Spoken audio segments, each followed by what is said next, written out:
Urea బస్తాలు ఇయ్యే శాతం అయితే లేదా ఈ ప్రభుత్వానికి? యూరియా బస్తాలు కావాలి రాబోయంటే యాప్ పెట్టినే ఉంటాడు. దుకాణంలో లేకపోతే యాప్లోకి వెళ్తాయా? ఈ దమ్ముంటే తెచ్చి దుకాణంలో పెట్టాలి కానీ ఆ యాప్లు పట్టుకొని తిరిగితే కాళ్ళకు వాపులు వస్తాయి.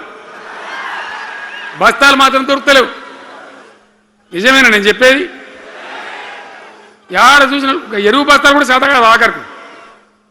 అంతకుముందు కాంగ్రెస్ గవర్నమెంట్ ఉన్నప్పుడు అట్లే ఉండే, పోలీస్ స్టేషన్లో పెట్టి అమ్మిండ్రు యూరియా బస్తాలు. ఇవాళ మళ్ళా చెప్పుల లైన్లు, కాళ్ళకు వాపులు రావాలి. ఆటో రిక్షానికి చెప్తే 10 బస్తాలు వేసుకోరా బయట పొలం కాడ వచ్చి ఎత్తుండే. ఇలా యూరియా కోసం ఇంత బాధన. ఇది ఎంత అసమర్థమైన ప్రభుత్వం, ఎంతగాని శాతగాని ప్రభుత్వం. అన్నిటికీ బాధనే కదా. బంగారం లాగున్న రైతులు ఎంత ఆనందంగా ఉండే. వానాకాలం పంటలు పండితే తడిసిన ధాన్యం కాడికెళ్ళి కొని మొత్తం బ్రహ్మాండంగా రైతులకు డబ్బులు బ్యాంకులు వేసేది, మధ్య దళారు లేకుండా.